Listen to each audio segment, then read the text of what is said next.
Get the sense?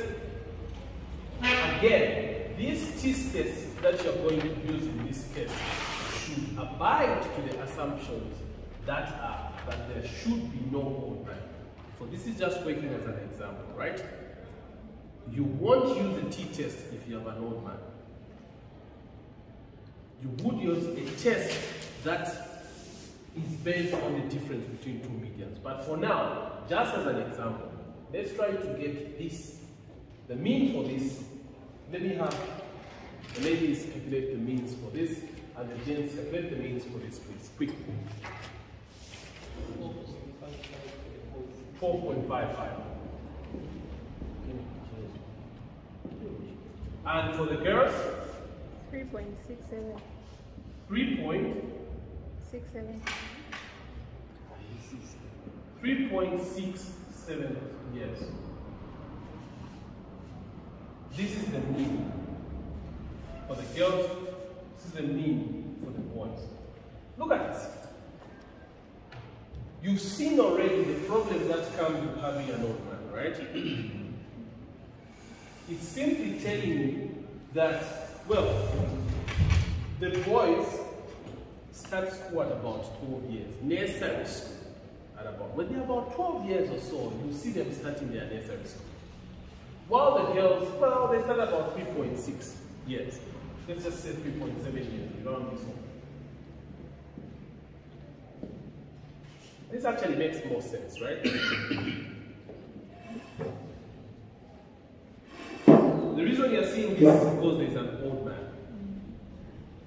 Now, when you do your statistical test, what your statistical test is going to do, the one that is based on the difference between two means, it's actually going to say that it's going to test the null hypothesis that mean 1 minus mean 2 is equal to 0. That's the null hypothesis it's testing.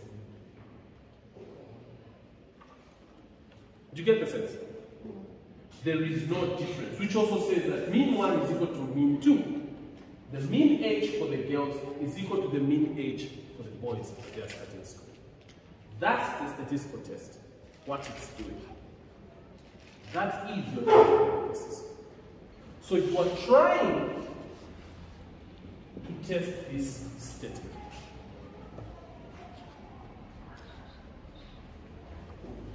In this case, 3.7 minus 12.6 is equal to what? What's the answer?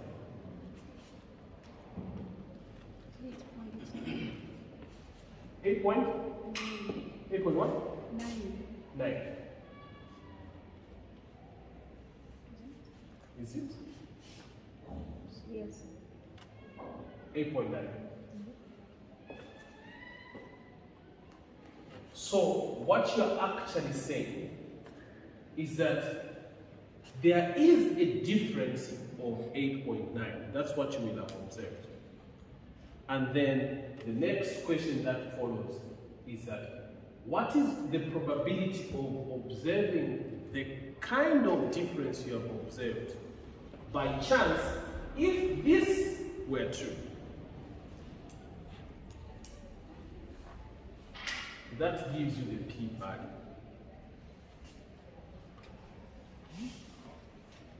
The probability of observing such kind of a difference, if the null hypothesis were true, gives you the p-value.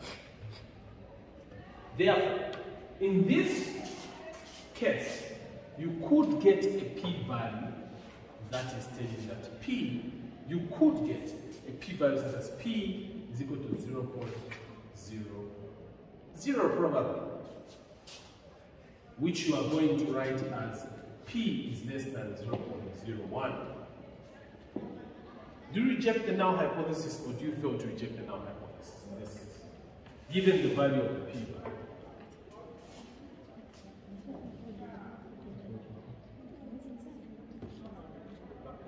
Do you reject or fail to reject? Sorry, speak up. You reject. Reject the null hypothesis. Therefore, reject the hypothesis that there is no difference in the ages at which the boys and the girls stats. Do you get the sense? It tells you that this kind of difference that you are observing is not by chance. Indeed, the boys start school older than the girls. Therefore, reject the null hypothesis that there is no difference in the ages at which the boys start school compared to the age at which the girls start school. This is based on what you will get if you use a t-test. But you need to remember that you will have used a t-test wrongly because the assumption is already violated by the presence of an old man in class who has increased the value of the mean, right? So if we want to do the correct decision in this case, you don't want to use a test that is based on the mean. Use a test that is based on the difference between the two medians. So let's probably quickly rush through and determine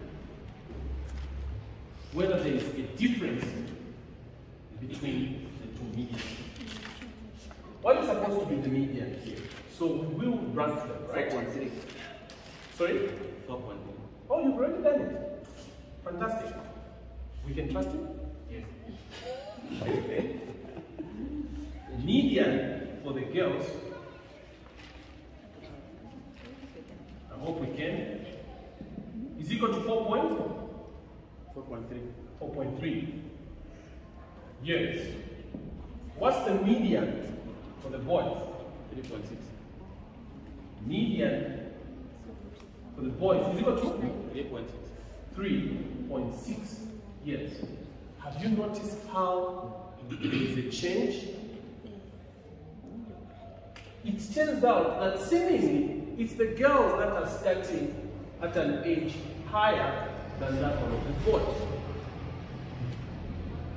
And this is hoping that you calculated this correct. I hope so. Let's do it. It's just I think easy as suspect. We don't trust everyone, right? This is what we talked about. Would you like us to do this together? But guys, we work this thing out. Definitely, this is just to help you understand what we're trying to do. We demonstrated these areas.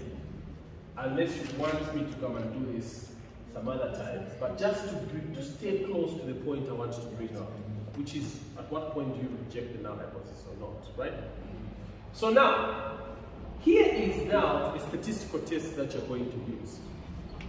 This statistical test is actually asking the question or making the null hypothesis. What's the null hypothesis for the statistical test you use, which gives you the difference between two medians? Null hypothesis? There's no difference. Again, there's no difference between the median age at which the girls start school and the median age at which the boys start school. So it's actually saying median age for the girls minus median age for the boys should give you a 0.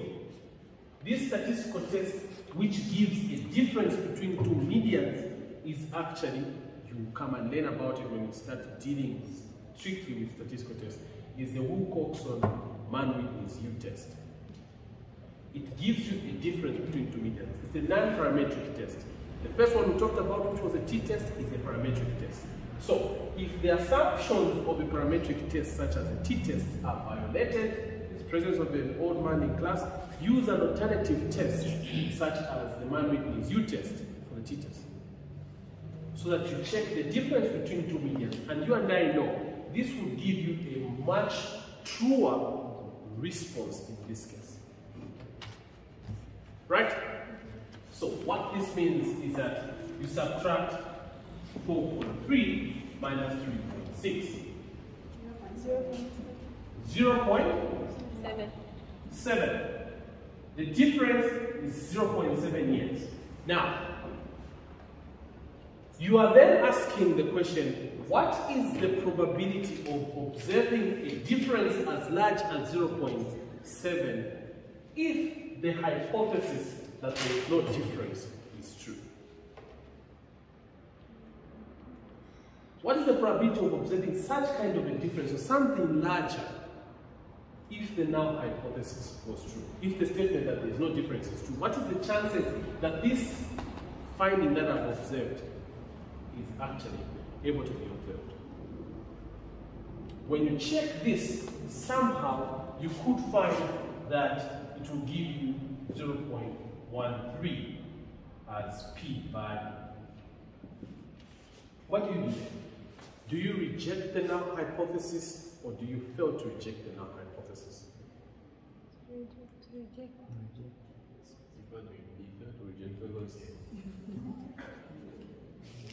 What do you do? P value 0.13. You fail to reject. Yes?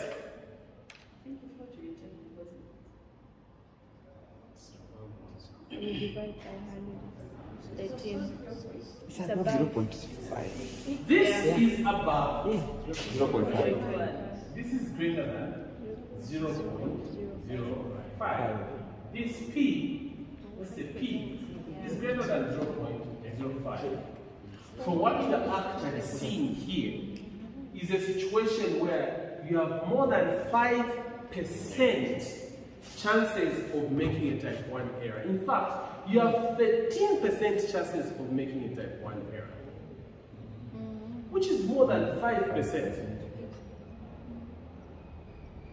If you reject the null hypothesis, you have 13% chances of making an error, which is too much. Therefore, you fail to reject the null hypothesis that there is no difference. Hence, there is no difference in the ages at which the boys and the girls start school. Do you see how, one, by using the median, you're ending up with a correct conclusion, and using a mean wrongly, you're ending up with a wrong conclusion from the same question? Be safe. Do not use the mean. Just be safe. Statistical tests that are based on means, don't use them. In fact, in circumstances where you use a parametric test correctly and a non-parametric test, usually the conclusion is the same. So it would be very rare, and probably I've never even heard of it, it won't even be the case. The non-parametric test would almost always give you the correct answer because it's based on the median or ranked correlation. So my advice, as someone who's reading up on the research, avoid using parametric tests. They can be used, but the assumptions are actually much higher. Non-parametric test, it relaxes most of the assumptions. So rather than using a t-test, go for manual U-test. Your conclusion will be more correct. So what about the chi-square? Chi-square can be used, but not in this case. Remember, this question is you want to determine the difference between two means or difference between two medians. Why? Because you're dealing with a continuous variable. Chi-square, you're using it to determine a difference between two proportions.